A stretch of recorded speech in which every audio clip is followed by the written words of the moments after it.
¿Ya se ve? Sí, ya se ve. Sí, ya sé.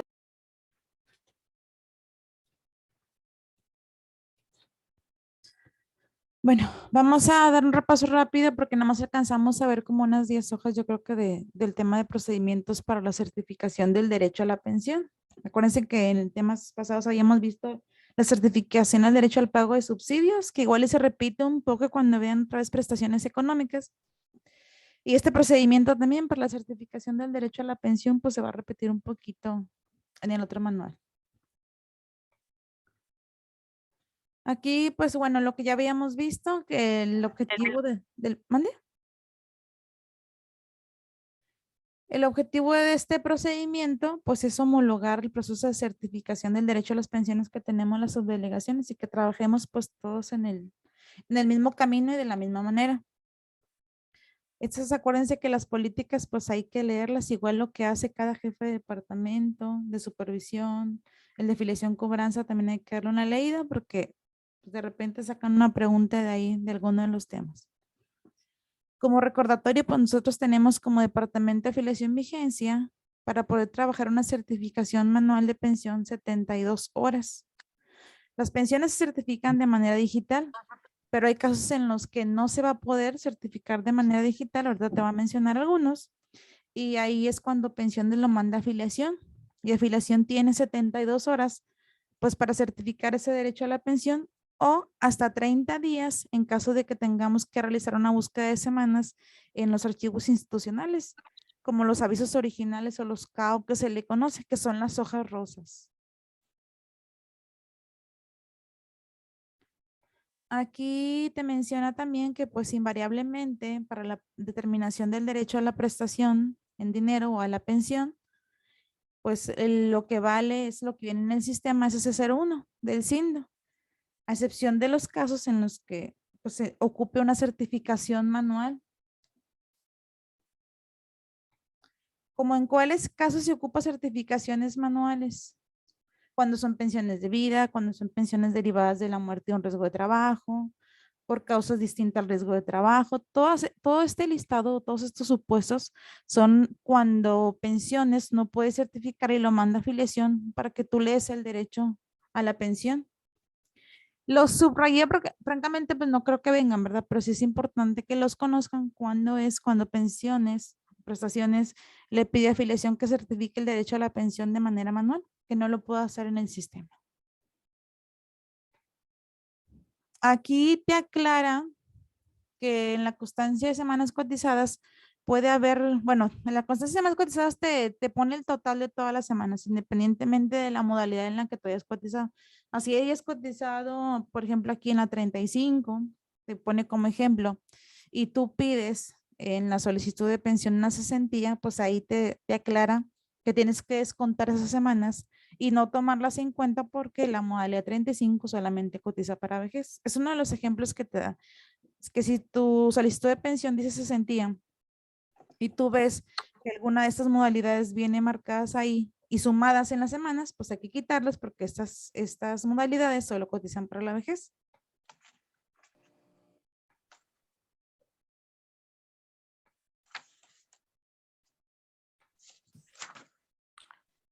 Esto, aunque ya lo vimos, miren, lo importante que hay que aprenderse de la certificación de derechos cuando es pues convenio IMSSISTE o el que se celebró con España y Canadá son las fechas y cuándo se aplica. ¿Qué es lo que yo les marqué aquí? Es el del ISSSTE. Yo nada más me aprendí el año, la verdad. Sí venía, pero no me aprendí el año. En el 2009, el de España en el 94 y el de Canadá en el 95. ¿Cuándo se aplica? El convenio de portabilidad IMSS-ISSSTE se aplica cuando el trabajador ya tiene 59 años cumplidos, pudiera solicitarlo, y siempre y cuando el último lugar en el que haya cotizado haya sido el IMSS, para poder solicitar ese convenio de portabilidad. O sea, portabilidad quiere decir que las semanas del ISSSTE en las que él haya trabajado se incluyan en el IMSS. Él cotizó para el IMSS al último, él se quiere pensionar por el IMSS, entonces va y solicita un convenio de portabilidad al ISSSTE y el ISSSTE pues se le envía mediante oficio y un sistema que manejan entre el IMSS y el ISSSTE las semanas para que puedan ser anexadas o agregadas al CISEC. el sistema de semanas cotizadas y sean válidas para pensionarse.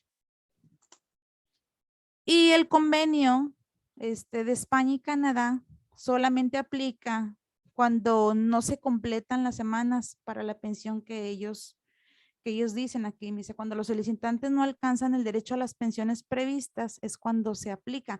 A lo mejor, no sé, yo quiero una pensión de invalidez y no tengo las 250 semanas que me piden en la nueva ley, pero pues yo me acuerdo Javi, que trabajé en España. ya.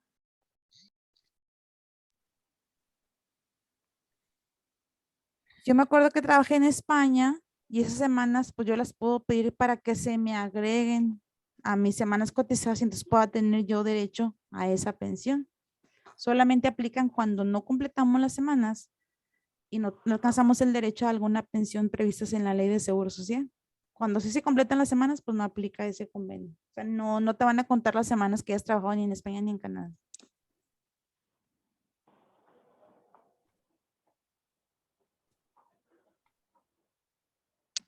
Aleida, yo tengo una duda. Sí.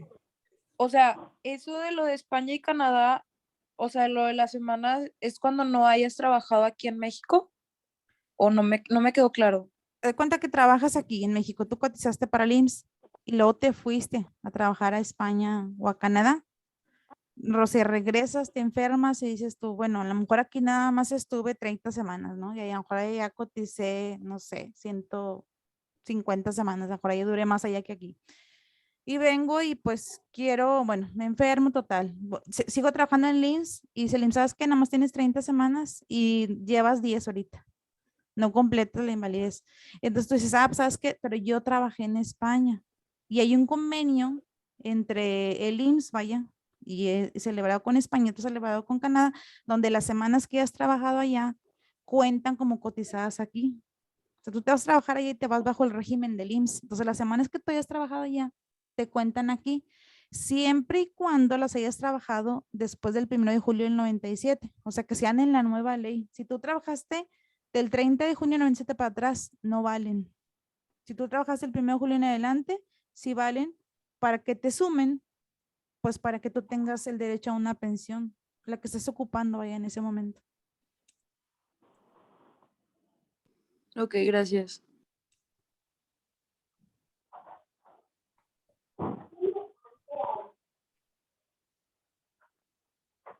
Sigue el micrófono.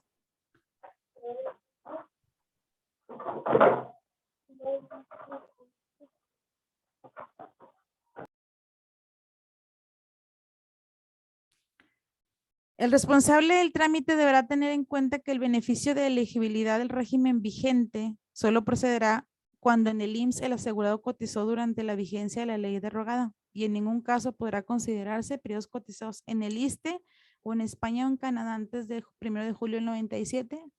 Mira, ¿qué quiere decir este párrafo completo? Dice que si tú trabajaste antes del 30 de junio del 97, o sea, bajo el régimen de la ley de 1973, ¿sí? Y seguiste trabajando después del 1 de julio del 97 bajo el régimen de ley 97, tú tienes derecho a elegir 140. un régimen u otro, porque trabajaste para las dos leyes, tanto para la 73 como para la 97. ¿Sí?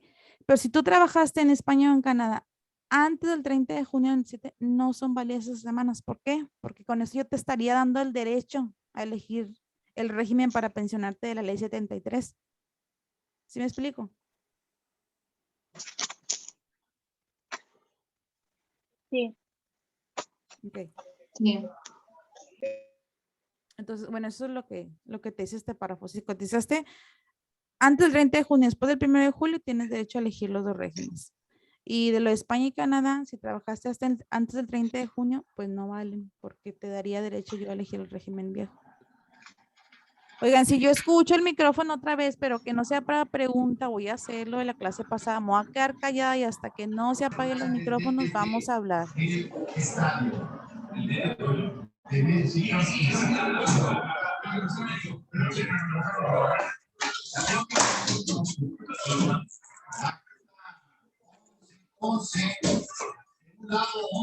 Pero podrías apagar tu micrófono, por favor.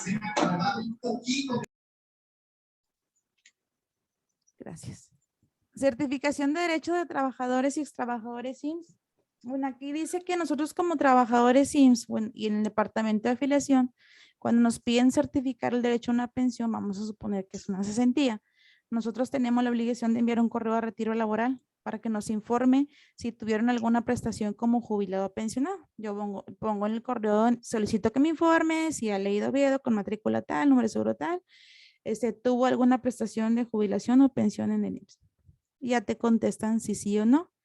En caso de que sí esté jubilado o pensionado por el IMSS, nuestro régimen de jubilaciones y pensiones te dice que esa pensión o jubilación fue concedida en nuestro doble carácter de asegurado y trabajador IMSS, por lo que estamos excluidos de gozar una pensión de invalidez, cesantía o vejez.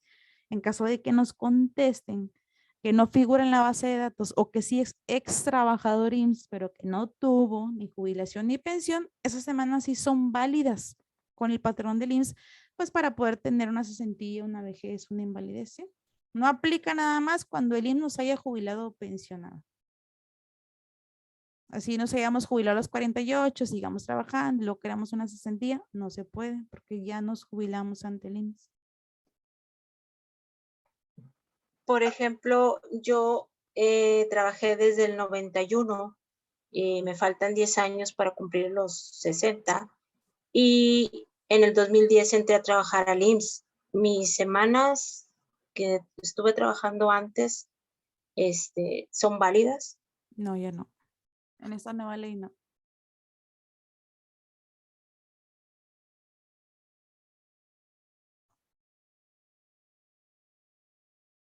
Tú dices para obtener el derecho a otra pensión, ¿verdad?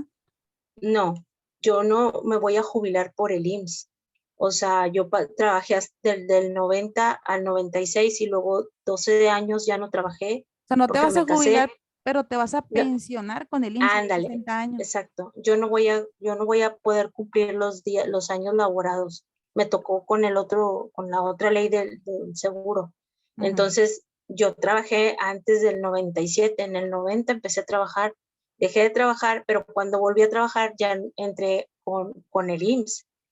Entonces, ahí sí puedo yo pensionarme, no jubilarme, pensionarme. Sí, pensionarte, sí. Si te vas a pensionar a los 60 años con el IMSS, sí te van a hacer válida las semanas que trabajaste desde el inicio de tu vida laboral. Si te fueras a jubilar, no. Pero en este caso, como tú te vas a pensionar a los 60 años, sí, toda tu vida laboral cuenta, vaya, para la pensión que vamos a tener a los 60 años, los de la nueva ley o el nuevo régimen que nos tocó. Ok. Entonces ella sí va a tener DER, por Ella así sí, decirlo. sí, trabajó antes del 97. Tiene Ok. pues la elección al régimen, si no, pues nos vamos con la 97. Esto Va. pues léanlo todo lo que hacen los jefes de departamento, afiliación, vigencia. Yo les marqué uno que otro que se me hizo importante, pero pues como quiera no dejen de leerlo porque lo sacan cada cosa de la manga. A veces parecen preguntas bien tontas, pero vienen. Los lineamientos para la certificación de pensiones de la ley 73, invalidez, vida, cesantía y muerte, y ley 97, riesgo de trabajo, invalidez, retiro, cesantía y vejez. Dice, a la fecha de publicación del presente procedimiento, solo las pensiones de vida, que son el seguro de invalidez y vida y muerte por riesgo de trabajo se certifican de manera tradicional. Así es como debía ser, ¿verdad? Que lo de invalidez y vida era lo único que se certificaba en afiliación, pero hay otros supuestos, como los que vimos ahorita, que hacen que pensiones mande a afiliación para que se certifique de manera manual las pensiones.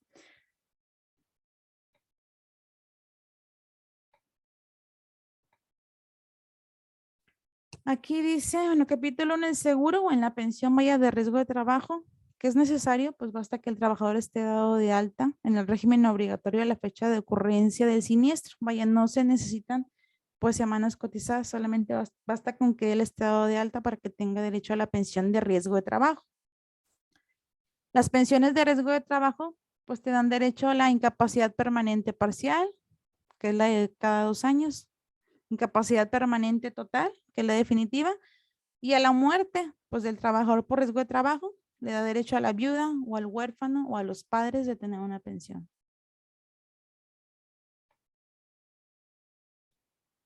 ¿Qué es importante de aquí? Pues que el documento base para certificar el derecho a esta pensión, pues es el dictamen de incapacidad permanente o de defunción por riesgo de trabajo, que es el ST3. ¿Qué vamos a hacer nosotros como afiliación? Pues vamos a certificar que el patrón haya inscrito oportunamente al trabajador siniestrado y que el salario base de cotización registrado, pues el que le corresponde, ¿va? Que no sea uno inferior. ¿Qué es un accidente de trabajo? También es importante que se lo aprendan, creo que es el 42, sí, el artículo 42 de la ley. En el 41 te dice que es un riesgo y que los riesgos se dividen en accidentes de trabajo y en enfermedad de trabajo. Entonces, ¿qué te vas a aprender aquí? Pues también que es un accidente de trabajo, que la certificación de salario por la pensión es con el salario registrado que tenga al momento del siniestro.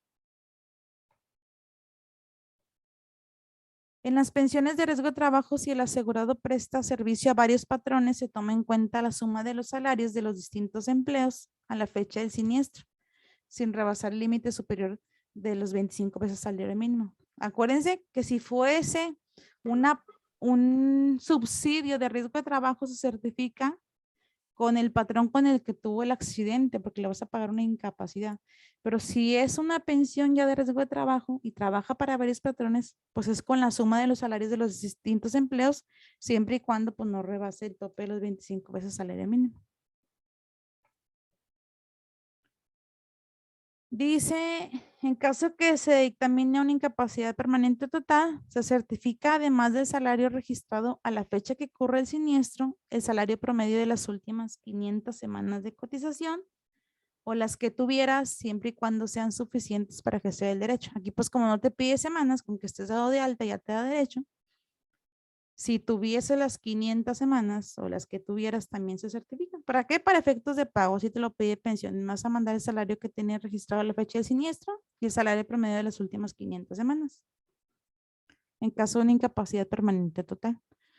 Te repito otra vez que el salario base de cotización registrado, pues es el que va a ser a la fecha del accidente o del siniestro, teniendo especial cuidado en la fecha de presentación de los movimientos afiliatorios para la aplicación de capitales constitutivos, porque a lo mejor se siniestró el día de hoy a las 12 del mediodía y resulta que a la 1 se hace una modificación de salario donde le pongo que gane un poco más porque no lo tenía dado de alta con lo que era y pues por yo como patrón que burlar al IMSS, lo modifico y pues ya resulta que al momento de nosotros pues verificarlo en el programa, en el COMAP, ya nos damos cuenta que se cambió, se modificó el salario después de que él tuvo el accidente, que fuese una causa, vaya, de una aplicación de un capital. Oye, Vale, Ale, pero Mande.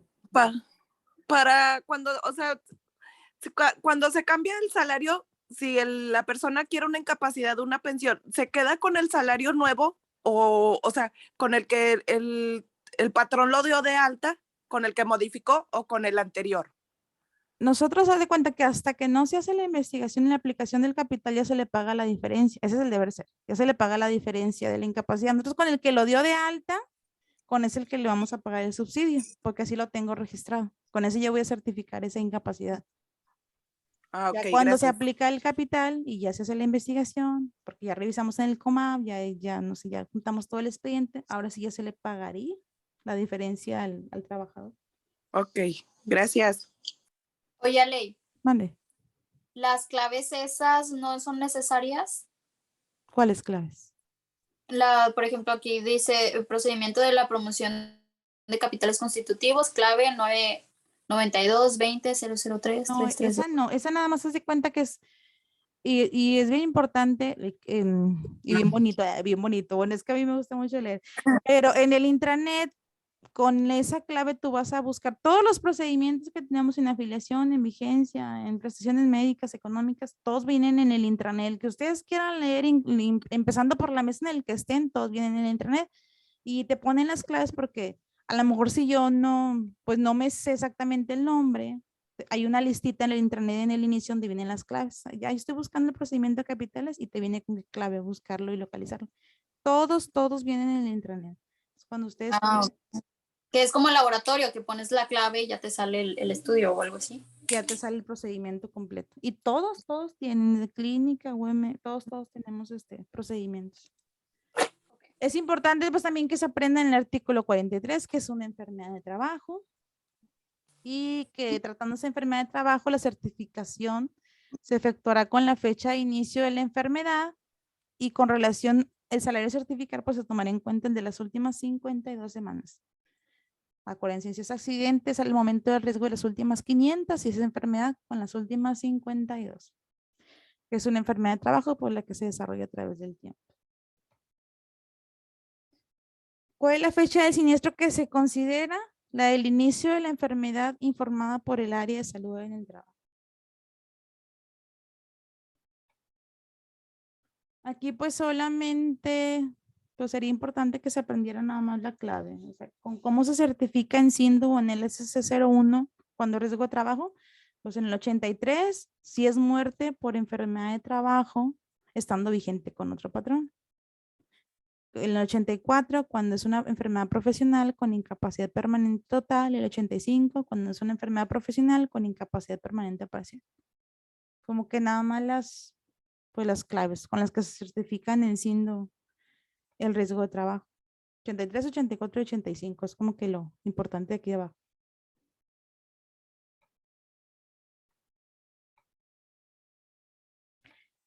¿Cómo se certifican las revaluaciones? Ahí parece pues un poquito revuelto, pero pues hay que aprendérselo. Si el asegurado en una revaluación de un riesgo de trabajo, ¿no? Una recaída. Dice, si el asegurado se encuentra vigente, el salario que se certificará será el que se encuentre registrado a la fecha de la revaluación, donde yo el IMSS te estoy determinando que inicia tu pensión. A lo mejor ya lo había dado de alta, viene, lo revalúo, si considero que pues es apto para una pensión, y el salario que tenga, cuando yo indique que a partir de aquí inicia una pensión, porque si él está todavía vigente, es el que yo voy a certificar para pagarle su pensión. Pero si el asegurado se encuentra en baja, a lo mejor lo diste de alta y ya no consiguió trabajo, no sé, que si él está dado de baja, tú le haces una revaloración, te das cuenta que sí era apto, ¿verdad? Para una, o que sí es apto, porque no se la diste en su momento. Si es apto para una pensión, pero está en baja, el salario que se va a certificar es el que tenía registrado a la fecha del accidente de trabajo o de la enfermedad de trabajo. Estas dos, pues sí, aprándenselas así como bien. Ay, lo borré.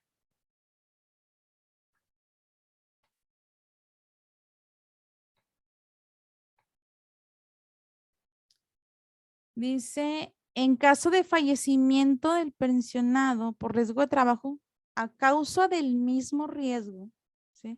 Se certificará con el salario con el que estaba registrado el trabajador a la fecha de la defunción. Si se muere a causa del mismo riesgo, se certifica con el salario que estaba registrado a la fecha de la defunción.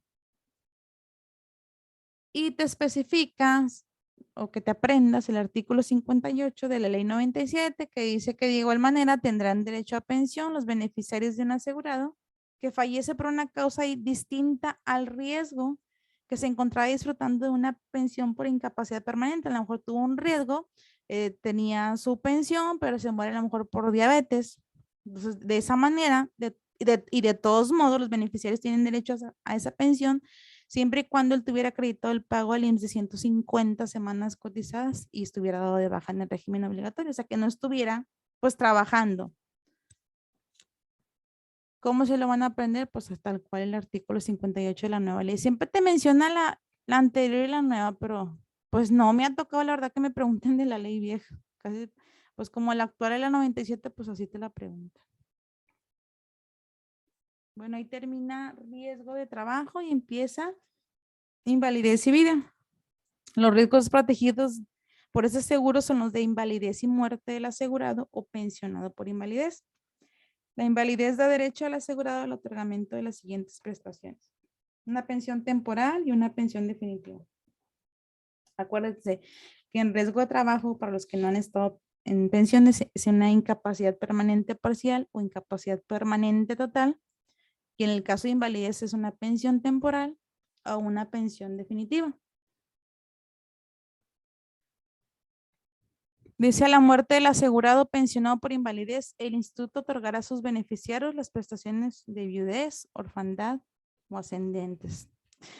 El otorgamiento de estas pensiones requiere el cumplimiento de periodos de espera medidos en semanas cotizadas, o sea, las 150 semanas. Las semanas amparadas por certificados de incapacidad médica para el trabajo se consideran como cotizadas en este seguro. Más adelante viene un artículo, porque no me acuerdo cuál es, creo que 32 o algo así, pero también viene plasmado en el acuerdo 295-2000, que dice que todas las semanas que el asegurado haya estado incapacitado van a contar para ellos como cotizadas, pues para tener derecho a su pensión de invalidez. A lo mejor pues trabajé, no sé, 110 semanas y luego ya me empecé a incapacitar y no, pues ya llevo las 50, y esto, pues entre lo que me incapacité y lo que trabajé ya las completé, ¿no? Antes no eran válidas, a partir de ese acuerdo y de la modificación en la ley, pues ya son válidas para que ellos se puedan pensionar, que cuenten como semanas cotizadas. El salario promedio con el que se certifican el seguro de invalidez con la ley 73 es de las últimas 250 semanas y con la ley 97 el promedio de las últimas 500.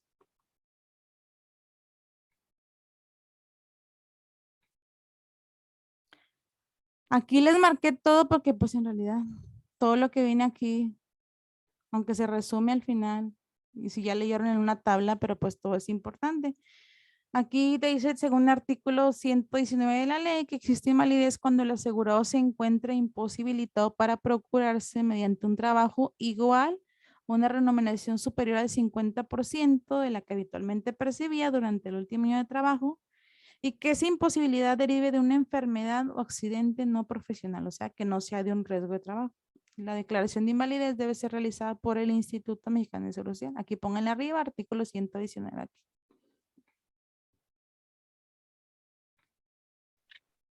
¿Qué te dice? Que pues para gozar de esa prestación el asegurado tiene que tener acreditado en la nueva ley 250 semanas cotizadas, pero si su dictamen de invalidez es del 75.01% hacia arriba, porque aquí te dice de más del 75%, solo se requiere que tenga cotizadas 150 semanas, porque como ya es de naturaleza permanente, ya no va a tener recuperación, pues ya como le pides que te complete los 250, entonces te dice en la nueva ley, te pido 250, pero si el dictamen determina de 75% hacia arriba, o sea, 75.01% hacia arriba de invalidez, solo te va a pedir 150 en la nueva ley.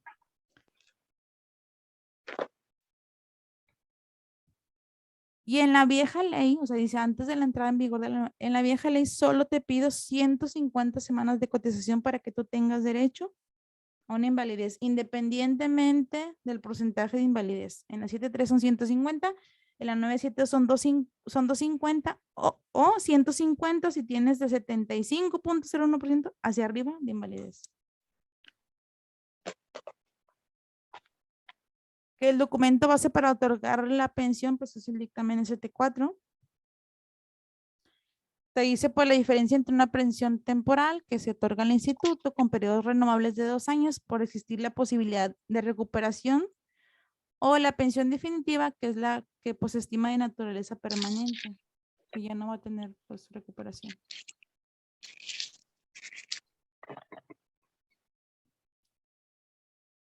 También te menciona el artículo 21 de la ley que dice que los avisos de baja de los trabajadores que se encuentren incapacitados temporalmente para el trabajo no surtirán efectos para las finalidades del régimen de seguro social, porque muchos patrones pues incurren en ese pues delito, ¿verdad? Porque no debe ser de dar de baja a sus trabajadores porque están incapacitados, pues ya, no, pues no, ya no, prácticamente pues ya no me sirves para el trabajo, te doy de baja.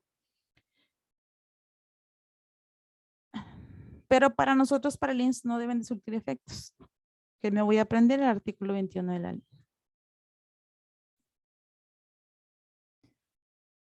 En los casos de pensionados por invalidez que reingresen al régimen obligatorio, cotizarán en todos los seguros, con excepción de invalidez y vida. ¿Qué quiere decir? Que pues sí tiene derecho después a, aunque pareciera que no, a pedir una cesantía o una vejez. Y ahorita te lo explica. ¿En qué supuesto si puede un pensionado por invalidez, además de cotizar, pues solicitar una pensión de cesantía o de vejez? También que el pago de pensión de invalidez se suspende durante el tiempo que el pensionado desempeñe un trabajo o un puesto igual al que desempeñaba al declararse esta.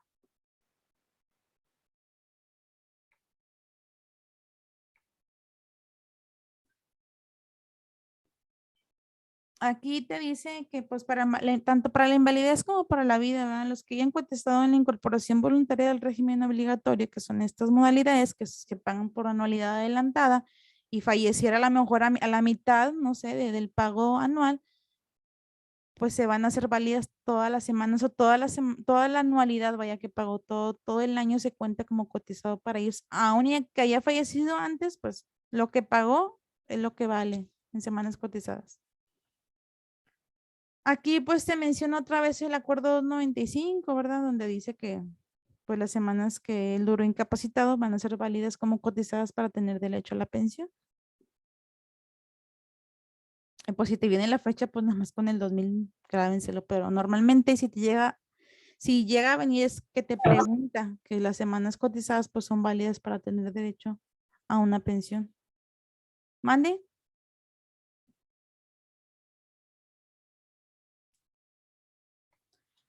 En los seguros de vida, pues uno de los requisitos es que al fallecer hubiese tenido un mínimo de 150 cotizaciones semanales o que se haya encontrado disfrutando de una pensión de invalidez y que su muerte no se deba a un riesgo de trabajo. Que tenga 150 semanas o que se encontrara disfrutando una pensión de invalidez y que su muerte no se deba a un riesgo de trabajo. Es uno de los requisitos para la pensión de vida. Dice que el derecho del goce de esta pensión de vida comenzará desde el día del fallecimiento del asegurado o pensionado y cesará a la muerte del beneficiario.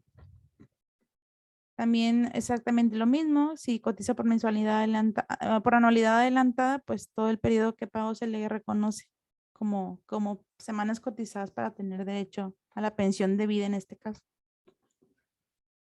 La certificación para jubilados de ferrocarriles, miren, yo nada más le puse la fecha. Hay un convenio entre ferrocarriles y el IMSS donde, por decir así, se les regala, pues no se les regala, se les otorga 150 semanas más cotizadas a ellos. ¿Por qué? Porque como ellos iniciaron operaciones en el 81, pero todavía el IMSS no daba, vaya, físicamente no existían avisos en ferrocarriles, pero en el SINDO ferrocarriles empezó a cotizar en el 82. Oye, y ese año que yo perdí, que no había avisos ¿dónde estaba? Aunque quedaron los que ya cotizaron ante ustedes el IMSS del 81 al 82. Había otros que decían que desde el 79, desde el 80 bien empezó a cotizar. Entonces, total que se hace un acuerdo donde dice, bueno, yo te voy a otorgar como IMSS a ti, trabajador pensionado de ferrocarril, 150 semanas más para que tú tengas derecho. A lo mejor, sabes que yo trabajé y tú ves que es de ferrocarriles y su cuenta empieza en el 82, en automático, te va a aparecer casi siempre en el SINDO, en el 2, que empieza a trabajar desde 79. Ya te incluye casi todos tenemos la cuenta diciendo que empezamos en el 82, pero ubicas a un trabajador de ferrocarriles y te marca que iniciaron a trabajar desde el 79. ¿Por qué? Porque ellos se les otorgan 150 más que no se lo reconocían en papel y que en base a esa certificación o ese acuerdo que se firmó entre ferrocarriles y el IMSS, pues se les otorga 150 semanas más. Pues no regaladas, pero que les correspondían por derecho según el convenio entre ellos. Aquí, pues, ¿qué es importante para el cálculo de determinación del salario promedio de invalidez, vía cesantía y muerte en la ley 73? Pues el artículo 167, que se calcula con el salario promedio de las últimas 250 semanas. Acuérdense que la ley 73 se calcula con el salario promedio de las últimas 250 semanas.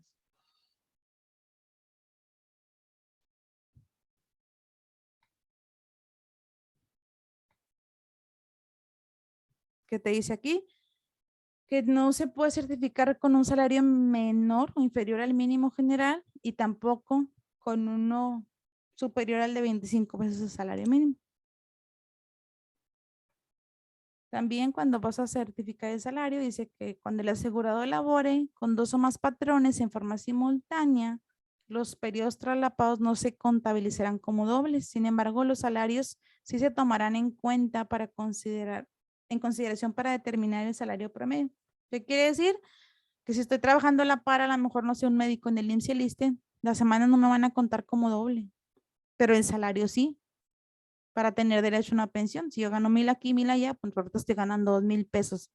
Pero no quiere decir que esta misma semana que trabajé en el IMSS y trabajé en el ISSSTE me voy a contar como 2 semanas, me sigue contando como una, ¿sí?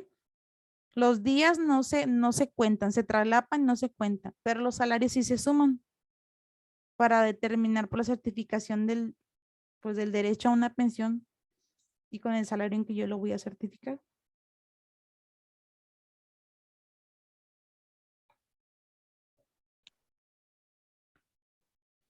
Esta tablita no viene, pero te menciona los topes. Los topes salario mínimo, ahorita desde 2007 a la fecha, pues vamos en 25 veces salario mínimo y cómo se manejaba antes. Esto realmente ya cuando te toca estar en afiliación y te toca indexar un salario, pues sí la vas a ocupar ahorita, pues ni se la aprendan. Viene un ejemplo del cálculo del salario promedio, tampoco. Esa créanme que yo pues si no tengo tiempo ni la leía, porque pues no te la pone. Y el cálculo para terminar el salario en la 9.7, ¿sí? Acuérdense, la 7.3 son 250. La 9.7, cuando es invalidez y vida, es con las últimas 500 semanas. Ahí apúntenle, cuando es invalidez y vida, es con las últimas 500. Pero cuando es cesantía y vejez, es con el salario promedio de toda tu vida laboral. Por eso ahí se escucha y dicen que los que estamos en la nueva ley, vulgarmente estamos bien empinados. ¿Por qué? Porque nuestro salario promedio para certificarnos para el derecho a una pensión es desde que iniciamos a trabajar. A lo mejor si yo inicié trabajando ganando 2 pesos, cuando todavía la moneda, no sé, no valía igual, lo termino, no sé, ganando 1,000 pesos, todo se va a promediar y eso hace que tu salario promedio baje para cuando tú te llegues a pensionar por cesantía o por vejez. Dice aquí, ¿qué se van a aprender o qué es importante aquí? Pues que es una indexación. ¿Qué es una indexación? Es un proceso por el cual se reajusta el valor del dinero, en este caso, con el fin de mantener un valor constante. ¿Por qué? Porque antes la moneda no valía como vale ahorita. Entonces, ¿qué vamos a hacer? Traer el valor de esa moneda a la actualidad. Por eso indexamos los salarios. No vale la pena meternos en todo el procedimiento porque así está medio cabrón, nada más. Vamos a aprendernos qué es indexación, que es el Índice Nacional de Precios del Consumidor, que tiene como objetivo medir la evaluación en el tiempo del nivel general de precios de bienes y servicios, y que cuando es invalidez y vida, se calcula con el salario promedio de las últimas 500.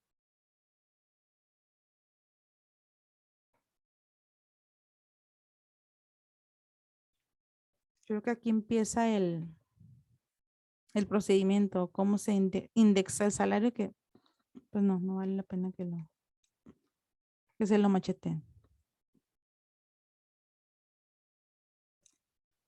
Aquí pues que es importante el artículo 170 de la ley, que es una pensión garantizada, así como definición artículo 70, que es una pensión garantizada, es aquella que el Estado asegura a quienes tengan 60 años o más de edad, hayan cotizado 1,000 o más semanas en donde se requiere el promedio de salario base de cotización durante su afiliación al instituto, o sea, durante toda su vida laboral, y el cual deberá actualizarse conforme al Índice Nacional de Precios. O sea, es una pensión garantizada, es aquella que, pues, que el gobierno o el Estado asegura a quienes tengamos 60 años o más, que hayamos cotizado 1,000 o más semanas, y donde se requiere que el promedio salario sea el de toda la vida laboral en el instituto, que es una pensión garantizada, es lo importante ahí. En los casos de los asegurados que hayan solicitado aclaración de semanas, portabilidad insiste o a través del sistema de semanas cotizadas, y trabajadores con registros patronales en el, pues, en los casos en los que nosotros tenemos que indexar el salario o traerlo al valor actual.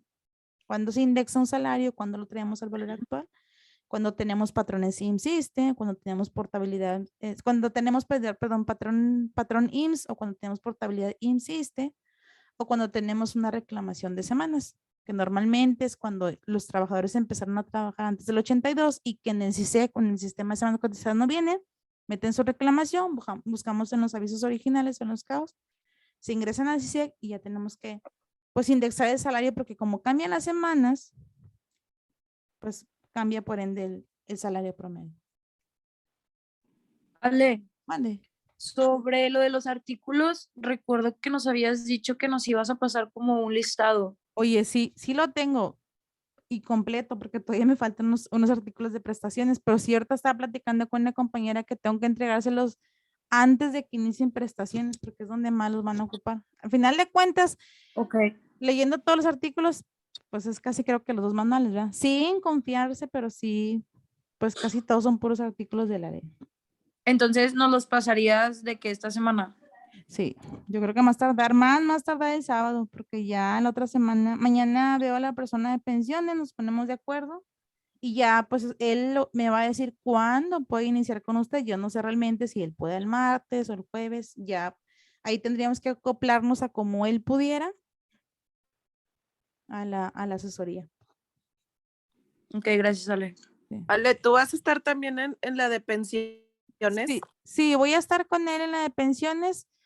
Lo importante para mí es al final de que él explique, pero ya al final de las asesorías es darle los tips. Mira, esto es importante, esto y esto. O sea, además de los artículos, estas definiciones, esta fórmula, cómo se aprenden las marcas de pensión, cómo se aprenden las marcas de pago, o sea, cómo me las aprendí yo, ¿verdad? Que es una manera muy fácil, pues para que a ustedes se les quede, se les grabe, pero como explicación, pues sí tendría que ser él porque él ha estado en pensiones, bueno, está en pensiones.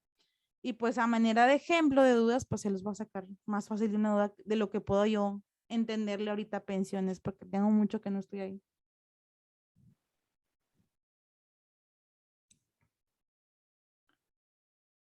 Y esto es cómo se indexa un salario, tampoco nos lo vamos a aprender. Ahí guárdenlo para cuando estén en certificación de pensiones, pero ahorita pues se lo brincan. En cesantía en edad avanzada, pues te dice que existe cesantía en edad avanzada cuando el asegurado queda privado de trabajo remunerados después de los 60 años. El otorgamiento de las pensiones requiere el cumplimiento de periodos de espera medidos en semanas cotizadas. El artículo 145 es esto. ¿Qué es importante de aquí? Pues que se aprendan los requisitos en la ley 73, que tenga un mínimo de 500 semanas, que haya cumplido 60 años, que no esté trabajando y que se encuentre dentro del periodo de conservación de derechos. Acuérdense que en la ley 73 sí hay conservación de derechos. En la 97 no. No tienes un límite para solicitar tu prestación, pero en la 7 sí. El periodo de conservación de derechos siempre va a ser una cuarta parte de lo que tú cotizaste. Vamos a suponer que tú cotizaste 1000 semanas. Tú tienes 250 semanas para reclamar, pues en este caso tu cesantía o tu vejez. Es un cuarto del periodo que hayas cotizado. En la 7.3, en la 9.7 no hay conservación de derechos. ¿Qué te vas a aprender de aquí? Los requisitos para solicitar cesantía de la ley 7.3 y los requisitos para solicitarla en la 9.7. Igual, 60 años cumplidos, que no esté trabajando, que tenga un mínimo de 1000 semanas. Si te fijas aquí no te menciona la conservación de derechos porque ya no lo tiene. ¿Qué nos vamos a aprender? El artículo cuarto transitorio del IMSS, donde dice que las semanas de cotización que se requieren para obtener los beneficios de cesantía o de vejez actualmente serán 750 semanas y se incrementarán anualmente 25 semanas hasta alcanzar 1000. O sea, ahorita en el 2021 para tener derecho a la cesantía o la vejez pedimos 750. Y el año que entra vamos a pedir 775 y así sucesivamente hasta llegar a las 1000 en el 2031.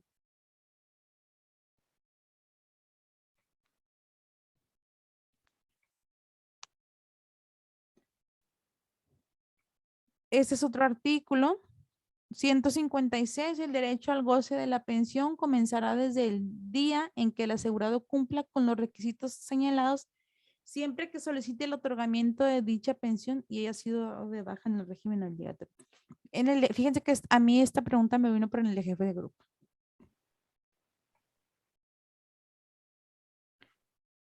El salario promedio de la ley 73 te lo menciono otra vez. para la cesantía, pues es el salario promedio de las últimas 250 semanas. Dice que por cada 52 semanas más que tengas después de las 500, tienes derecho a un incremento anual de la pensión. Esto yo se los marqué solamente para que lo lean. Aquí les puse como error porque pues lo que pide son 1000 semanas. Aquí en vez de 1250 lo tachas y le pones 1000 semanas. Pues, ese es el deber ser, ¿verdad? Que son 1000 semanas las que te piden.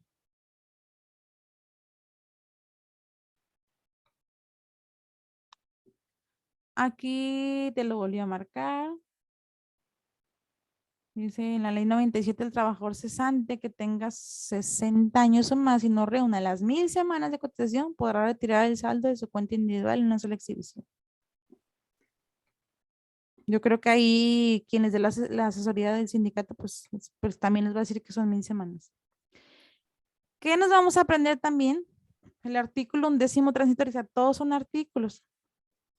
¿Qué dice lo que vimos ahorita? Los asegurados inscritos con anterioridad a la fecha de entrada en vigor de la ley nueva, o sea, los que trabajaron antes del 30 de junio del 97 y después del 1 de julio del 97 siguieron trabajando, tienen derecho a elegir entre un régimen u otro. Ese es el artículo 11º transitorio de la ley de seguro social, que es la elegibilidad de los regímenes.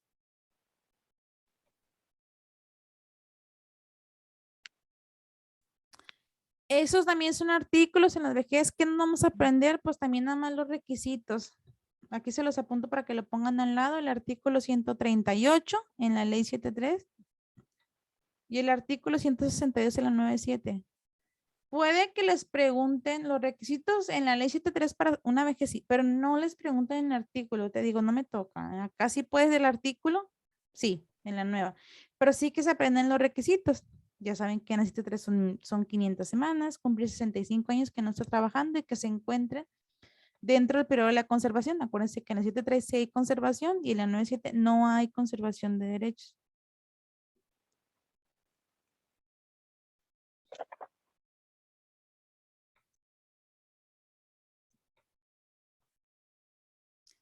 Aquí te repite lo mismo para la vejez, el artículo cuarto transitorio que ahorita nos está pidiendo 750 semanas y que se incrementa a 25 semanas hasta llegar a 1000 en 2031. Se aplica también el cuarto transitorio para la vejez. Que el salario promedio con el que se certifica la pensión también son las últimas 250 en la ley 73. Y acuérdense que en la ley 97 es el de toda tu vida laboral.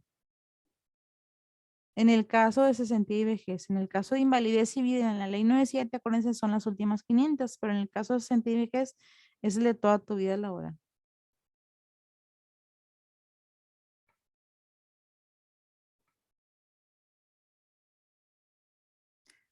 Aquí igual te dice que en caso de que el asegurado tenga 65 años y no reúna las semanas de cotización, puede retirar el saldo de su cuenta individual en una sola exhibición. Ahí viene el artículo. Y que el pensionado que se encuentre disfrutando de una pensión de cesantía no tendrá derecho a una posterior vejez. De que después venga y ya cumplí los 65, quiero cambiar a la vejez, no se puede. Y luego te menciona la pensión de retiro. Dice, el asegurado podrá pensionarse antes de cumplir las edades establecidas, o sea, antes de los 60 o 65, siempre y cuando la pensión que se le calcule en el sistema de renta vitalicia sea superior en más del 30% de la pensión garantizada, o sea, en más del 30% de una pensión mínima, una vez cubierta la prima de seguro de sobrevivencia para sus beneficiarios. Ese es el artículo que nos vamos a aprender. Pero te dice que tú tienes solamente derecho si la pensión garantizada que te van a otorgar pues supera el 30% de la mínima. Pues, obviamente a nadie le conviene, ¿no? Pero pues es un derecho que se está ejerciendo para pensionarte antes de los 60 años. La pensión de retiro. Todo eso que vimos se resume en esta tablita. Para que se lo aprendan así tal cual. Todo lo que vimos se resume en esta tablita. Que para la ley 73, pues en invalidez te pide 150, que estés vigente o en conservación de derechos, no tiene un límite de edad y se calcula con el salario promedio de los últimos 250. Para la vejez y para la cesantía 500, que estés en baja, vejez 65 más, cesantía 60. Y se calcula con el salario promedio de los últimos 250, y para vida 150, que esté en conservación de derechos, sin límite de edad, y con las últimas 250. O sea, esa tablita realmente pues es la que se van a aprender de lo que vimos ahorita. Y aquí en la 97 para la invalidez, acuérdense que son 150, pero si es mayor del 70%, en la nueva ley, pues nada más te va a pedir 150. O 250 si es menos del 75% tu porcentaje de invalidez. Que estés vigente en conservación de derechos y con el salario promedio de las últimas 500 semanas, acuérdense. En invalidez y en vida. Y el cálculo del salario promedio en vejez y cesantía no aplica porque es el salario de toda tu vida laboral. No te la pone aquí, pero es el salario de toda tu vida laboral. Por eso no aplica un salario promedio, porque pues es el salario, o sea, la suma de toda tu vida laboral, tu vida laboral se saca ahí el salario. Y esos son los requisitos. Aquí son 1000 semanas y aquí son 1000 semanas. Si tiene el manual impreso, pues lo tachan y le ponen 1000 semanas. Yo como quiera véanlo con Alberto, pero pues el deber ser son 1000.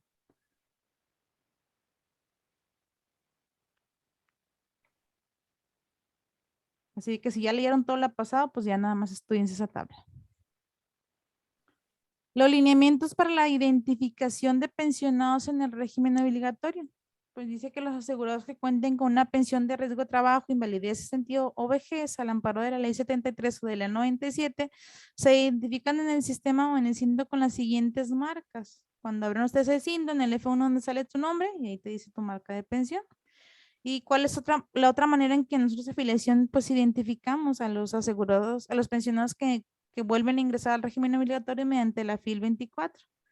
Y eso nosotros lo verificamos pues con la finalidad de observar lo que dispone la ley, que es pues la suspensión de pago. La suspensión de pago aplica dependiendo de cada pensión. Yo me doy cuenta que un pensionado, ¿verdad?, por riesgo de trabajo, invalidez, sentido, regresó o se incorporó nuevamente al régimen obligatorio, volvió a trabajar, me lo lanzan en la FIL 24 y pues ya vamos a proceder a la suspensión de pago, ¿verdad? Bueno, nosotros avisamos, enviamos la FIL 24 y el reporte a prestaciones, a pensiones, y ya ellos proceden con la suspensión de pago.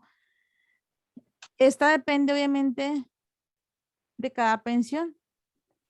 También viene aquí el artículo 162, donde te dice que en el riesgo de trabajo el pensionado que se rehabilite y tenga un trabajo remunerado en la misma actividad que desempeñaba, que le proporcione un ingreso cuando menos equivalente al 50% de la remuneración que actualmente percibía, de continuar trabajando, pues se le suspende la pensión porque hacemos que está trabajando y que está ganando más del 50% de lo que ganaba la última vez.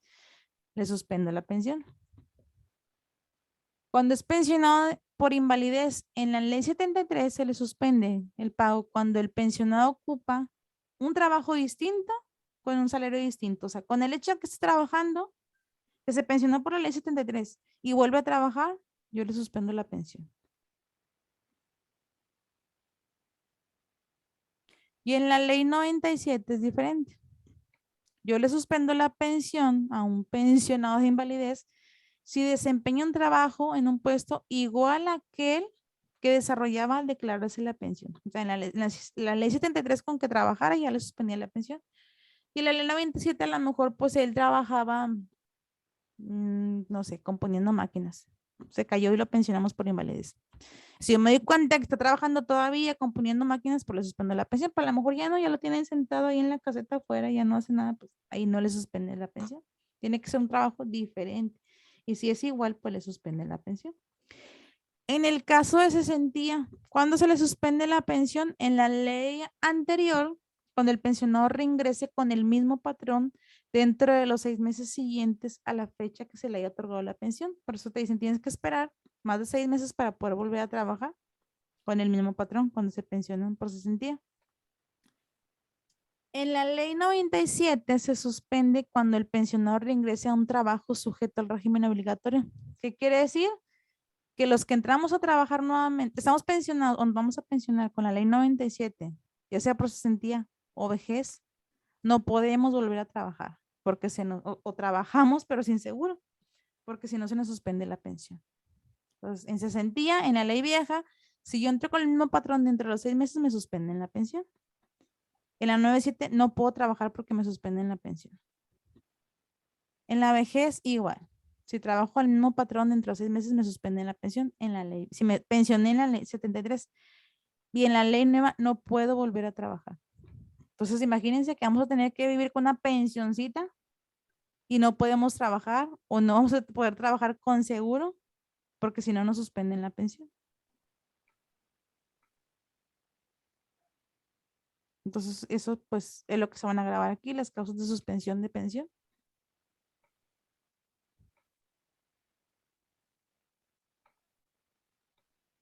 Vamos a empezar con el procedimiento para la certificación de semanas cotizadas a solicitud del asegurado.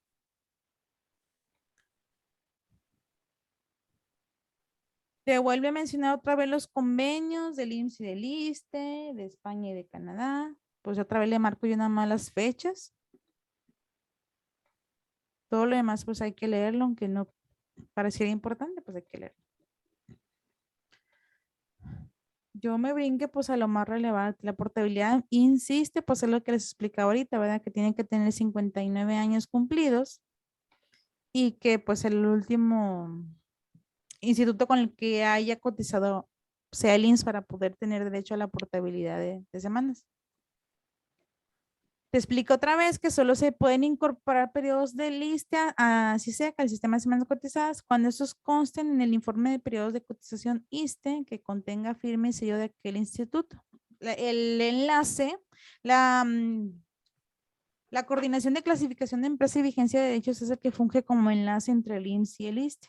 Entonces ya cuando nosotros tuvimos la reclamación de portabilidad de semanas ISSSTE, se manda una normativa y ellos hacen el enlace. Luego ya el ISSSTE te contesta y te da el informe de periodos cotizados. Ya con ese informe ahora sí ya se agregan a CISEC, a semanas cotizadas y ya pues te cuentan para el derecho a la pensión. Y si fuese al revés, que ellos se quieren pensionar en el ISSSTE, pues tiene que ser el último instituto con el con el que cotizaron, perdón, haya sido el ISSSTE. Vienen al IMSS, solicitan la transferencia de semanas o la portabilidad de semanas. Y nosotros lo que hacemos antes de contestar es verificar con pensiones que no cuente con ninguna pensión de cesantía ni avanzada, vejez o invalidez otorgada por el IMSS. Y pues ya certificamos las semanas mediante una regla, vaya a certificar periodos, que sería mucho ahondar en eso. Solamente grábense que tienen que tener 59 años para pedirle portabilidad. Si la piden del ISSSTE para el IMSS, pues tienen que haber cotizado el último en el IMSS. Y si la pides para pensionarte en el ISSSTE, pues tienes que haber cotizado en el ISSSTE. Y te dice aquí, ok, ya, esto ya lo leímos. Que no tenga, hay que verificar que no esté pensionado ante el IMSS, porque entonces pues ya no valerían esas semanas. Ale, ¿qué Mande. significa CSEVD, perdón? Coordinación de clasificación de empresa y vigencia de derechos. Gracias. Aquí les había marcado como, pues, como error o como para que pusieran la duda entre el sinodal y la CONAMER. Esta es la que actualmente existe, la Comisión Nacional de Mejora Regulatoria, pero como en toda afiliación te maneja la COFEMER y en vigencia te maneja la CONAMER, pues ya él creo que les dijo que se van a quedar con la CONAMER, ¿verdad? Que es el que regula todos los trámites que hacemos en el instituto. Acuérdense, los formatos es en la DIR, en el intranet, en la edición de incorporación y recaudación, y toda la papelería, los documentos que solicitamos para cada trámite, pues lo regula la CONAMER o la COFEMER, no sé cómo les vayan a poner en el examen, pero cualquiera tiene que hacerse las válidas a ustedes porque, pues como aquí venían las dos, el error fue de ellos. Pero es parecida entonces, es la misma institución, Es o la la misma misma. comisión.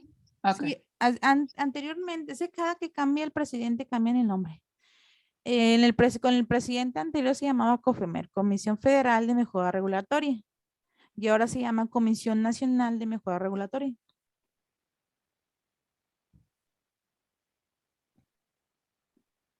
¿Sí?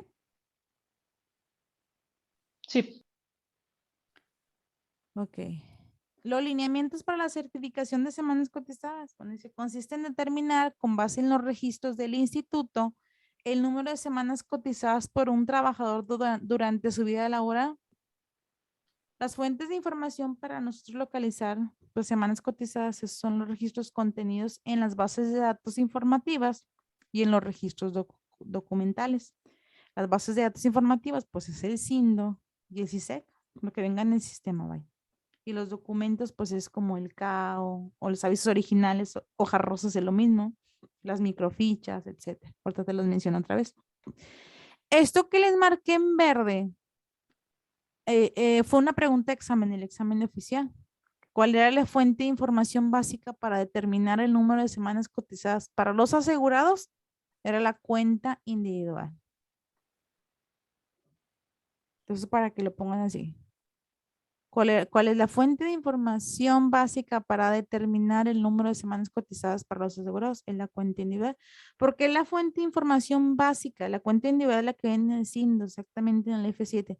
Es una fuente de información básica porque no contiene todo lo que elaboraste en el IMSS. Acuérdense que para los que trabajaron antes del 82, pues están en avisos originales. Entonces, por eso te la marca como fuente de información básica. Me brinco un poquito porque esa también fue pregunta de examen. Para confundirte.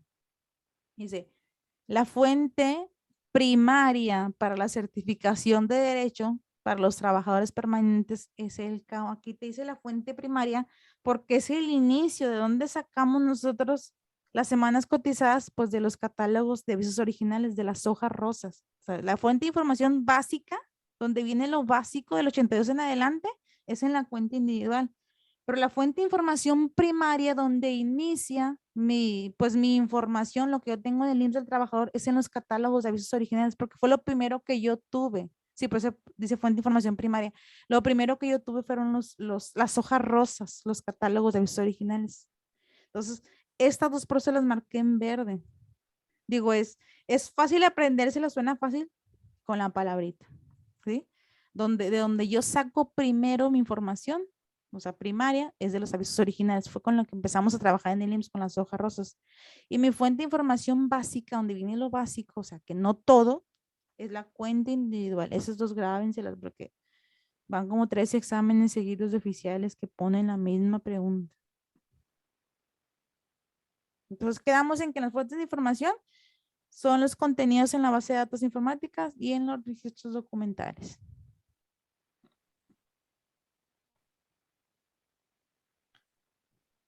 ¿Cuáles son? Pues pues de informática, vaya en el sistema, es el SINDO y es el CISEC.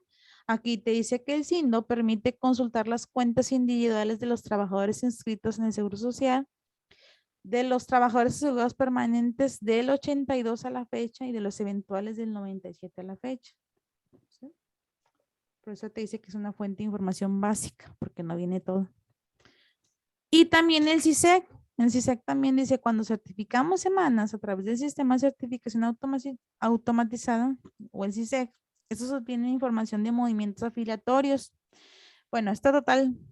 Cuando tú certificas mediante el CISEC o mediante el SC01, se certificación a al derecho a una pensión, pues te lanza unas semanas probabilísticas. ¿Por qué? Porque la información la saca del SINDO y de diferentes almacenes digitales, ¿sí? Y que validan, hace varios cálculos aritméticos, etcétera, y te dice, este trabajador, yo estimo que tiene 1000 semanas. Yo no sé, eso es algo como, ¿cómo te diré?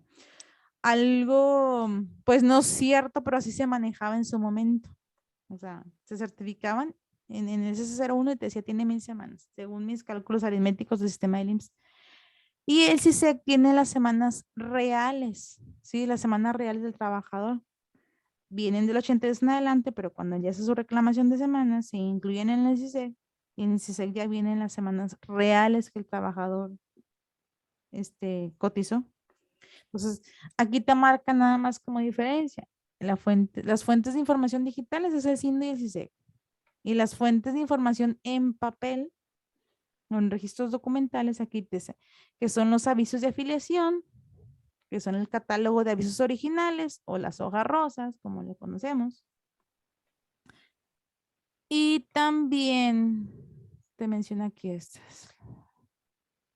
Además de los CAOs o de los avisos afiliatorios originales, se consideran como fuente de información para determinar las semanas cotizadas la contenida de microflints, microfichas, vísceras, argollas y tarjetas. Todo esto son documentos en papel de los trabajadores que cotizaron desde el 44 hasta el 81, que no vienen digital. Entonces, las fuentes de información documentales son el CAO y estas que vienen aquí, y las digitales van a ser el CISEC y el SINDO.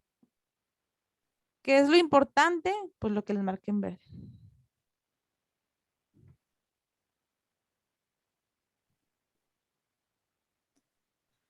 Aquí también te marca que en el SINDO, cuando eran trabajadores permanentes, pues viene cuando empezamos a trabajar del 82 en adelante, pero cuando es eventuales, pues no se les consideraba como semanas cotizadas. Entonces, ya cuando se les empezó a considerar fue del 97 en adelante. Entonces te dice, pues, ¿sabes qué? Para los eventuales no va a haber avisos originales que tengamos nosotros y tampoco van a venir en el SINDO. Bueno, para los eventuales basta con que ellos presenten un estado de cuenta que les expide el Infonavit y algún papel o documento que ellos tengan, que eran los que se les entregaban ese tipo de avisos, parecidos a las hojas rosas, eran hojas verdes y hojas amarillas. No es importante que solo aprendan, sino como conocimiento, que para los eventuales, para que tú le reconozcas las semanas, basta con que ellos se traigan un estado de cuenta expedido por el Infonavit y alguno de esos documentos que el INDE les emitía, para que concuerde lo que el Infonavit dice que el patrón pagó y lo que pagó el IMSS y lo que pagaron al IMSS también, para que yo le tome en cuenta esas semanas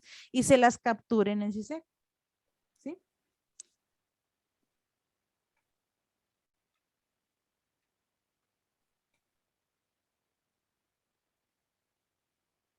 Dice, tratándose de trabajadores permanentes, el personal responsable de la certificación tendrá necesariamente que localizar los periodos en el CAO o en las diversas fuentes de consulta. Acuérdense, cuando son eventuales, con que me presente un estado de cuenta del Infonavit y alguno de los avisos en carbón, yo les voy a hacer válida las semanas pues cotizadas que vienen marcadas ahí en el Infonavit, porque el patrón a la par que paga el Infonavit, paga el IMSS.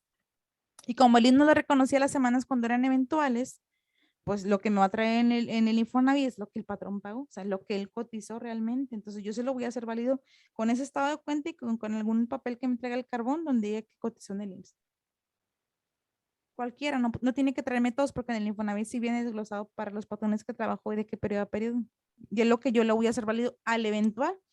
Cuando es trabajador permanente, que yo trabajé para una empresa, no sé, 5 o 10 años y no te menciona, cuando viene a reclamar su semana, no te menciona que fue eventual, pues tú necesariamente tienes que buscar en el catálogo originales las hojas rosas para poder pues hacerle válidas al trabajador esas semanas que cotizó.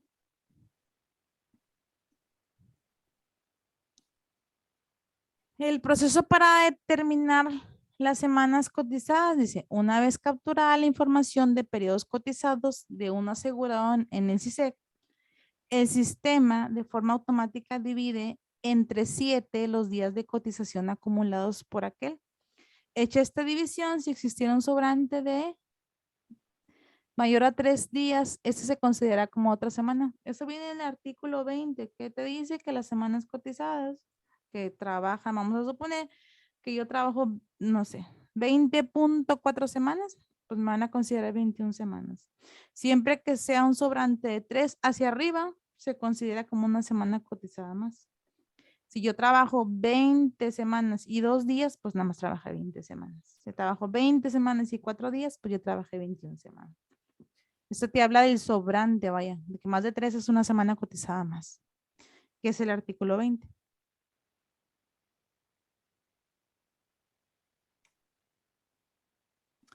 Aquí, pues les marqué esta modalidad como yo la conozco, como estacionales del campo, pero al inicio lo marcaba como eventuales, realmente no sé cómo se haya quedado, pero así es como debería ser, no sé cómo se las marcaron ellos, pero así es como debe ser, como estacionales del campo cañero. Sí quedó como estacionales, lo especificó hoy. Ah, bueno, ok. La diferencia entre el 13 y el 14, acuérdense que los eventuales del campo solamente es hasta 27 semanas. Si pasan más de 27 semanas laborando, ya se consideran como permanentes del campo. Y la 14 son los que trabajan por estación o por zafra, nada más pues en temporada de cultivo.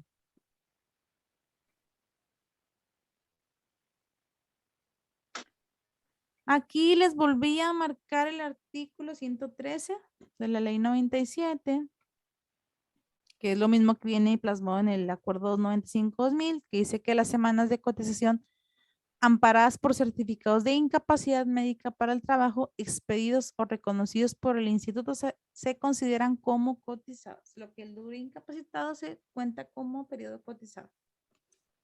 Viene el artículo 113, la ley también es parte del acuerdo 95-2000.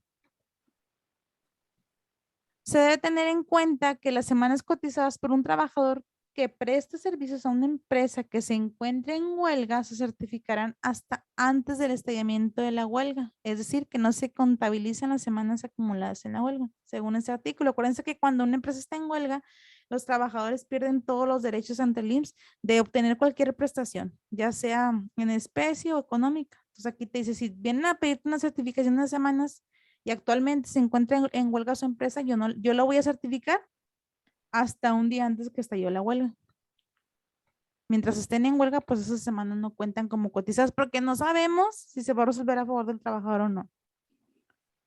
Dice asimismo que cuando un asegurado labore con 2 o más patrones en forma simultánea, los periodos traslapados no se contabilizan como dobles, sin embargo, los salarios reportados se toman en consideración para determinar el salario promedio. Que lo que vimos ahorita, no se pueden, no sé, si trabajamos a la par en el IMSS y en el ISSSTE, no podemos contarlos como doble, sigue siendo una semana, pero sí puedo sumar los salarios en caso de que, pues no sé, yo quiero o me toque pensionarme en ese momento, no sé, por invalidez, pues la suma de los salarios va a ser válido para determinar mi salario promedio con el que se me va a pagar esa pensión. Eso solamente te pone como ejemplo de cómo es un salario pues traslapado, ¿no? Que trabajó para el patrón A del 15 de enero al 30 de noviembre, con el patrón B del 1 de octubre al 15 de diciembre. ¿Qué te dice? Pues que este periodo es el que se traslapa y el que trabaja al mismo tiempo con los dos y que no se cuenta como doble, solamente pues la suma de los salarios. Pero tampoco se logra. Dice aquí, las disposiciones de recursos por retiro, por desempleo y retiro total descuentan semanas a partir del 1 de julio. Pues en la nueva ley, pues hay diferentes causas de retiro por las cuales se te descuentan semanas cotizadas. Yo solamente les marqué la de desempleo porque es la única que me ha tocado que viene, que es una causa de, pues, que descuenta semanas, ¿no? Es el retiro por desempleo y a lo mejor es la única que viene porque pues es la más común o la que siempre se utiliza. ¿Cómo te lo aprendes? Como artículo 191, tío, todos son artículos que dice que aparte que te menciona que te descuentan semanas, ¿verdad? Dice que se podrán reintegrar total o parcialmente los recursos que hubiera recibido.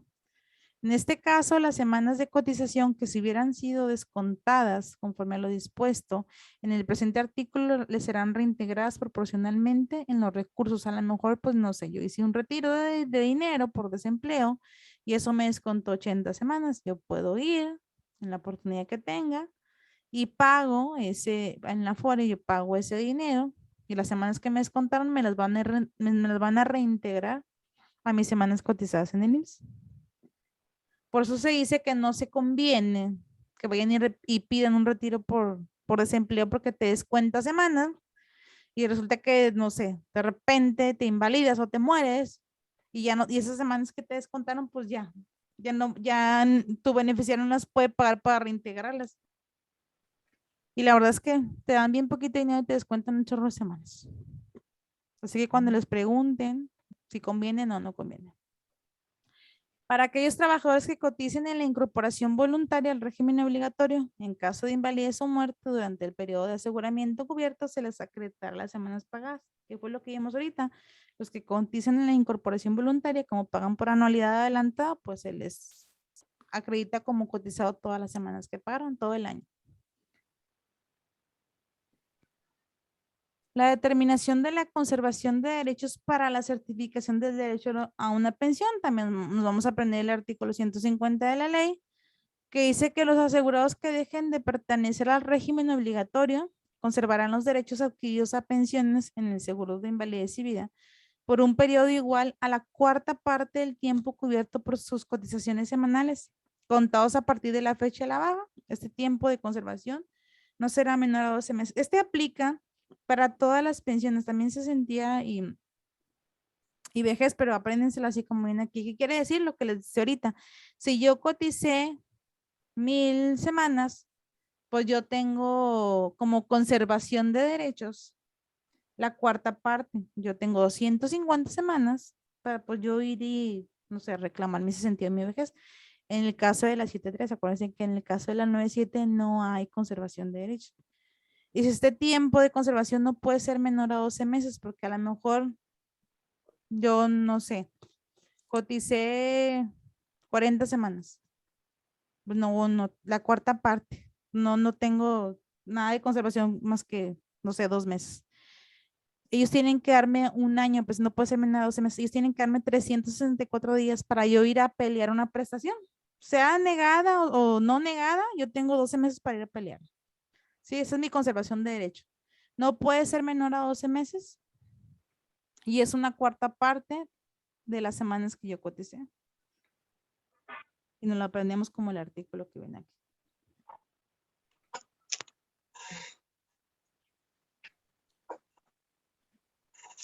Este es un ejemplo, también me lo brinco, de la cuarta parte de la conservación de derechos, de cómo se determina. El reconocimiento de derechos para la certificación del derecho a una pensión, bueno, va a ser el artículo 151 de la nueva ley, dice que depende invariablemente de la prestación solicitada por el interesado y entre otros requisitos del número de semanas que fija la ley para cada caso en particular. Para efecto de la certificación, las 26 o 52 semanas podrán cotizarse en varios periodos de aseguramiento, es decir, no se requiere que la cotización sea ininterrumpida. Sin embargo, debe precisarse si las nuevas interrupciones en el aseguramiento no requieren de cumplimiento de un nuevo periodo de cotización para el reconocimiento de la semana. Bueno, todo esto, o todo lo que te menciona aquí viene en el artículo 151. De cuenta que te dice que si tú interrumpiste tu aseguramiento hasta 26 semanas y vuelves a laborar, las cotizaciones se te reconocen pues inmediatamente. Si tu periodo de interrupción es de 3 a 6 años, tú tienes que trabajar 26 semanas para que se te reconozcan todas las anteriores. Y si tu periodo de interrupción de aseguramiento pasa de 6 años, tú tienes que trabajar 52 semanas para que se te reconozcan todas las cotizaciones anteriores. ¿Cómo no los vamos a aprender? Pues como artículo 151. Si la interrupción del pago de mis cotizaciones no fue mayor a 3 años y ingreso a trabajar, se me reconocen inmediatamente todas mis semanas. Si la interrupción pasa de 3 años, pero no excede de 6, tengo que trabajar 26 años para que se me reconozcan todas mis cotizaciones. Y si mi reingreso ocurre después de 6 años, yo tengo que cotizar 52 semanas para que se me reconozcan todas mis cotizaciones anteriores.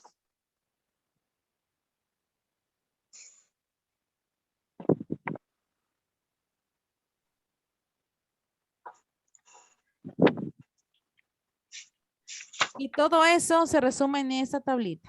Entonces, ya que ya le hayan dado una leída a todo eso, pues ya al final, pues ya nada más le dan una leída a esa tablita, que es donde vienen los artículos, para la obtención de semanas reconocidas, para la conservación de derechos, para reconocimiento de semanas, etc. Ya por último, vamos a ver rápidamente el procedimiento para la promoción de capitales constitutivos. Miren, aquí realmente en la promoción de capitales, yo me iría, y para mí lo más importante es aprenderme los artículos que ven aquí. O sea, son los más importantes. ¿Por qué? Porque a lo largo del procedimiento es lo que te menciono. Pues rápidamente, ¿no? El 15, pues acuérdense que es la obligación del patrón de dar de alta a sus trabajadores. Si se lo quieren aprender así y apuntarlo aquí arribita, para que no se les olvide. El 49 es el capital constitutivo por riesgo de trabajo.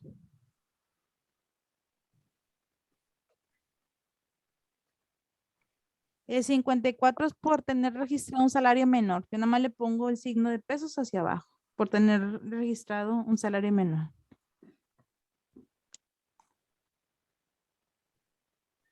El 77 es cómo se genera un capital.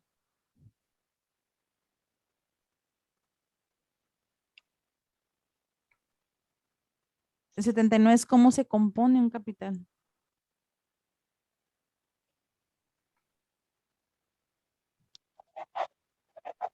El 88 es capital constituido por enfermedad y maternidad.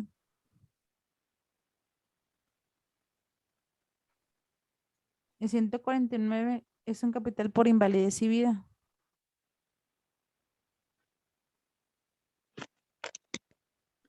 Y el 186 es un capital por término laboral. Yo te explico más o menos cuál es cada uno. Pero así como que todo, esto es lo más importante, los artículos. Ale, ¿cuál era el 15? Es la obligación de los patrones para registrar a sus trabajadores.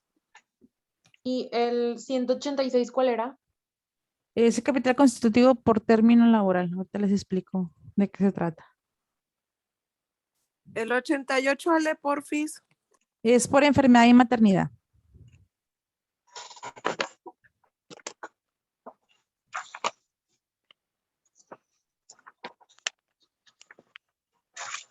¿Y el 49? El 49 es por riesgo de trabajo.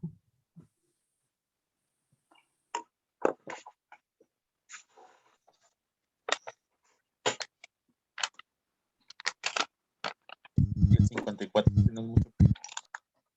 Es por tener registrado un salario menor.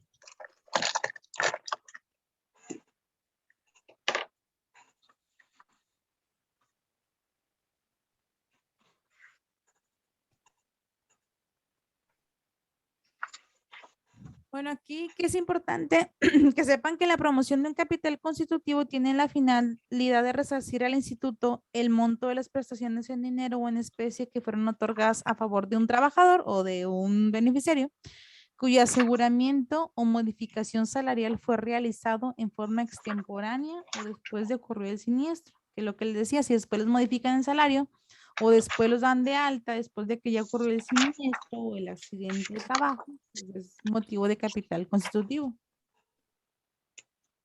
Sigue el micro.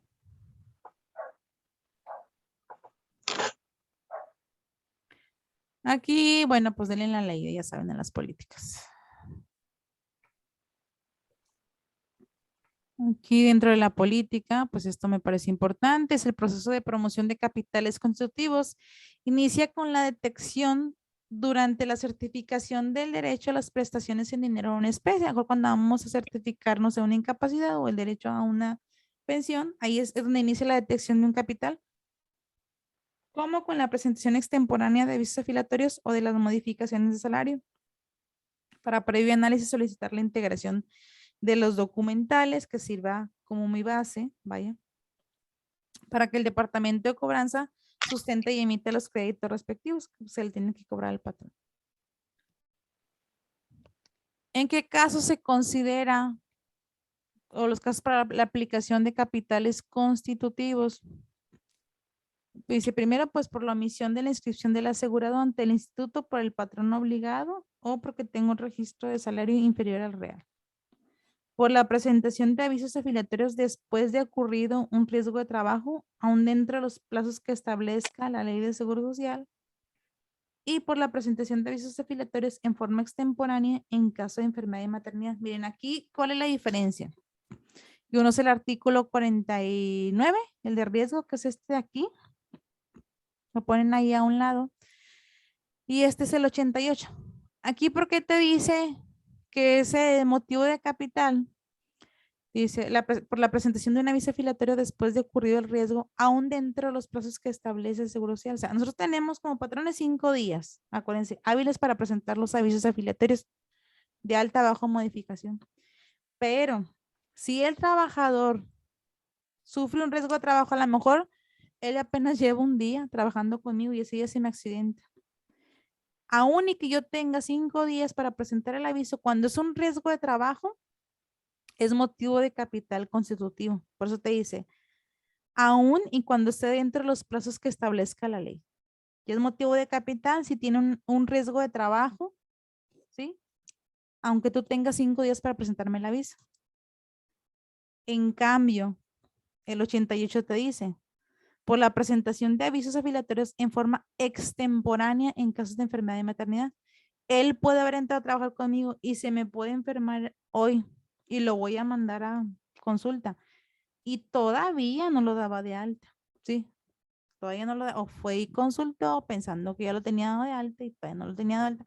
Pero estoy dentro de mis 5 días para presentar el aviso, no es motivo de capital.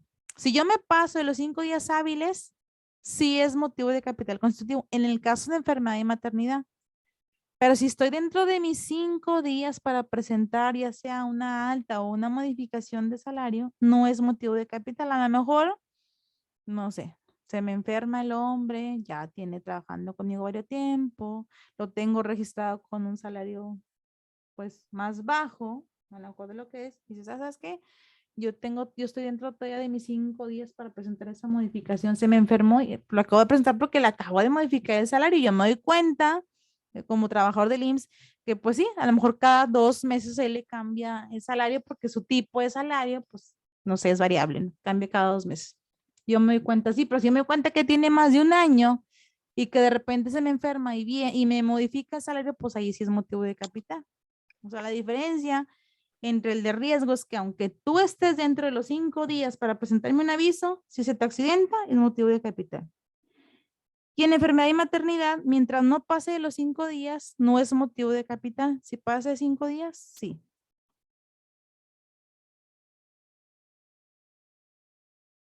Sí, quedó claro, porque sí está medio revueltito, ¿eh?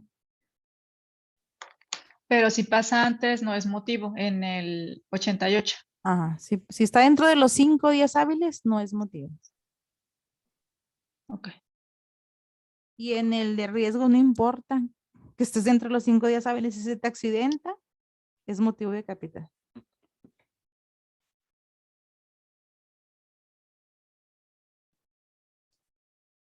Dice, tratándose de riesgo de trabajo en su categoría de accidente de trabajo, el responsable del trámite en el Departamento de Afiliación y Vigencia determinará la procedencia en la aplicación del capital constitutivo cuando el siniestro ocurra antes de la presentación del aviso afiliatorio.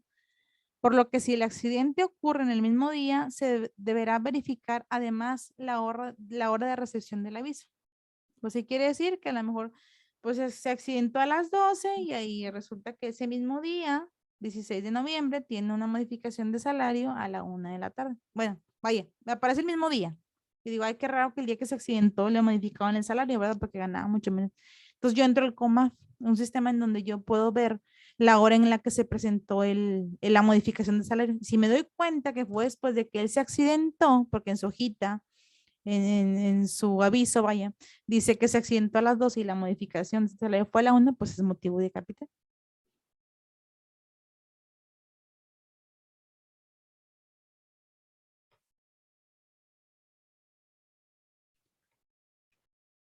Y dice que también será considerado capital cuando el aviso es presentado en fecha posterior a la valoración médica. Quiere decir, pues si es el mismo día, verificamos la hora.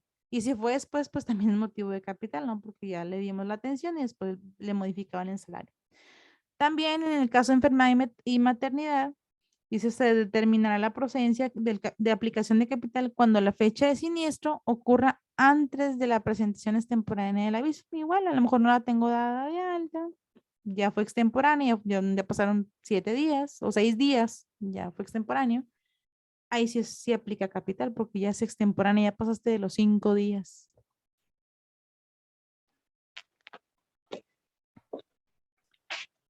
Esto pues nada más se... ¿Mane? Ay, pues. Yo no descanso, no. No. Mírame, güey. No. No. ¡Ey!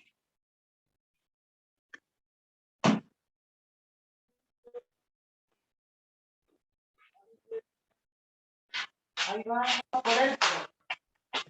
Oigan, apaguen el micro, porfa.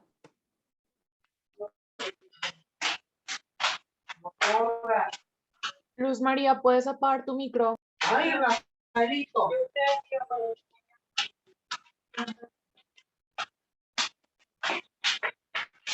Luz María, el micro, porfa.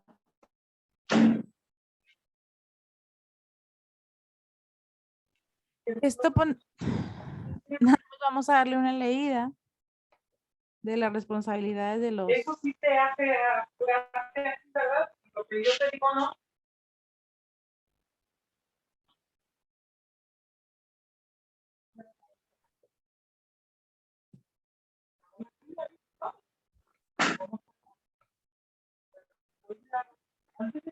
Luz María, ¿puedes apagar el micrófono, por favor?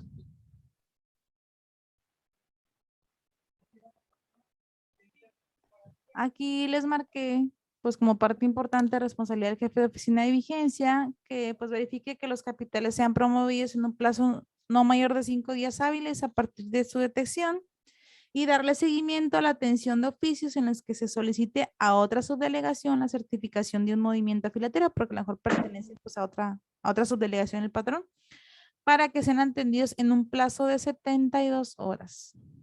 Te vuelve a repetir que también el responsable del trámite de capital pues tiene 5 días hábiles para promoverlos. Dice, verificar la fecha y en su caso la hora de presentación de los avisos para determinar el capital constitutivo de acuerdo con lo siguiente. Te menciono otra vez lo mismo. Si la presentación del aviso, vamos a suponer que de alta, fuera en formato de papel, se verificará el sello de la recepción. Por eso es bien importante que siempre que reciban un papel, ahí viene hora, tiene firma y hora, porque depende de la hora si se aplica el capital constitutivo, ¿no? Si fue a través de envío electrónico mediante el IMSS de su empresa, pues vamos a verificar en el COMAF, ¿verdad? La fecha y la hora de recepción de la transmisión por parte del instituto. Si damos cuenta que fue después del siniestro, pues se aplica el capital.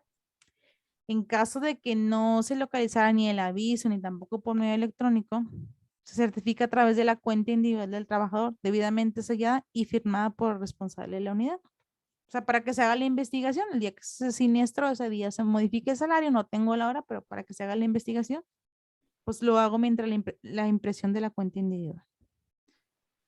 Y aquí nos vamos a quedar.